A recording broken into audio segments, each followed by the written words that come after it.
Bismillah, alhamdulillah, wassalatu wassalamu ala rasulillah. Patepang di dinten ieu dinten Sabtu kaping 30 Mei 2026 masih dina surat An-Nur ayat ka-4. A'udzubillahi minasyaitonir rajim. Bismillahirrahmanirrahim. Walladzina yarmuna jeung ari jama-jama yarmuna anu nuduh jinah ka awewe solehah, muhsonati kajama muhsin nyaeta awewe anu baik-baik. Nuduh jinah rek lalaki rek awewe nu nuduh nama. Summa lam yatu tuluy teu bisa ngadatangkeun bi arbaati kana 4 syuhada saksi. Teu bisa ngadatangkeun da bohong nuduh nage jeung bari kudu katingal kaluar asupna itu zakar. Tah anu nuduh kitu eta ge kengeng hukuman. Pazlidu kudu dijilid atawa kudu dicambuk ka itu jalma penuduh dusta sama nina kana 80 jaldatan cambukan. Wala taqbalu jeung teu bisa ditarima itu jalma anu menuduh dusta lahum ka itu jalma-jalma syahadatan kana jadi saksi abadan saumur-umur teu bisa jadi saksi jelema bohong mah.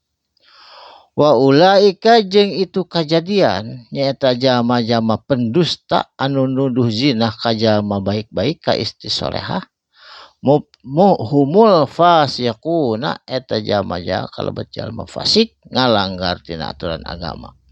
Saterasna illal ladzina tabu kajaba atawa kecuali jalma-jalma tabu anu tobat mimba didalika saatosna dicambuk. Saur Abu Hanifah mah kedah dicambuk. Ari saur Imam Syafi'i mah asa tos tobat teu kedah dicambuk. Wa aslahu jeung migawe maslahat atau berbuat baik. Fa innallaha sanyana ari Gusti Allah Ghafurur Rahim eta anu maha pengampun Allah Rahimun jeung anu maha penyayang. Saterasna walladzina yarmuna jeung ari jalma-jalma anu nuduh ajwajuhum ka pamajikanana hum itu jalma-jalma nyaeta salakina nuduh ka pamajikanana jinah bari teu ngalakukeun zinah eta pamajikanana teh.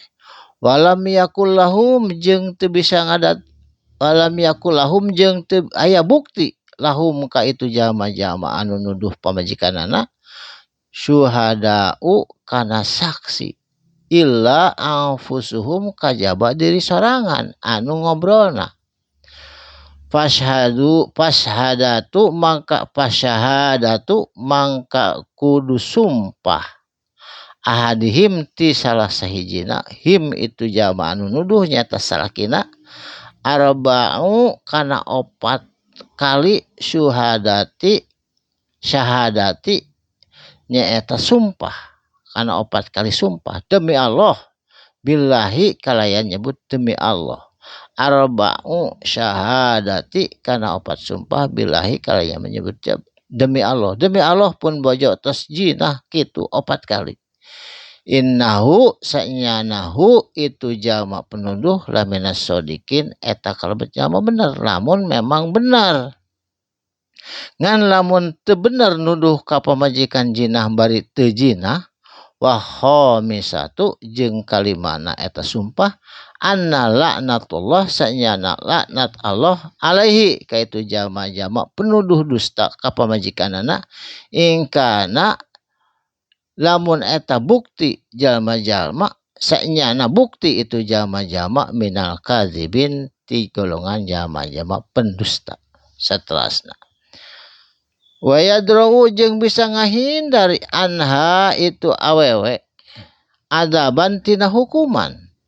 Asa kumaha awewena anu teu jinah teh antashhada kana manehanana ge sumpah arba'a kana 4 kali syahadatim kana sumpah eta awewe billahi demi Allah abdi mah teu ngalakukeun demi Allah abdi mah teu ngalakukeun jinah 4 kali. Innahu sanyana ari itu nunuduh laminal kadzibin kalebet jalma-jalma anu bohong anu dusta.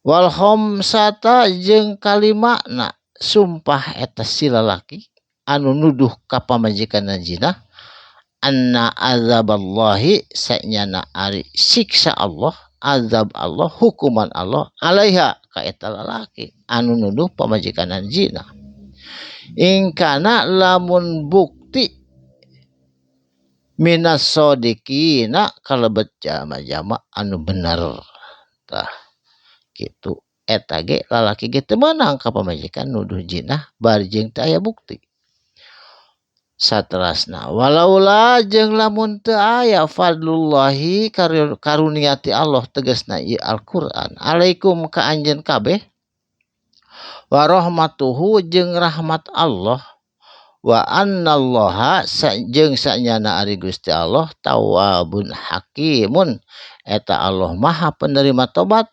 hakimun jeung Allah teh anu maha bijaksana. Jadi urang oge teu tiasa nuduh ka batur zina, teu tiasa nuduh ka pamajikan zina atawa ka saha bae tanpa ngadatangkeun saksi opat bari lalaki atawa ngadatangkeun sumpah demi Allah mun bohong eta jelema dilaknat ku Allah diadab ku Allah. Jadi ulah sembarangan mitnah nuduh ka batur zina lamun teu aya bukti. Barakallahu li wa lakum mugi aya manfaatna sadaqallahul adzim. Wassalamualaikum warahmatullahi wabarakatuh.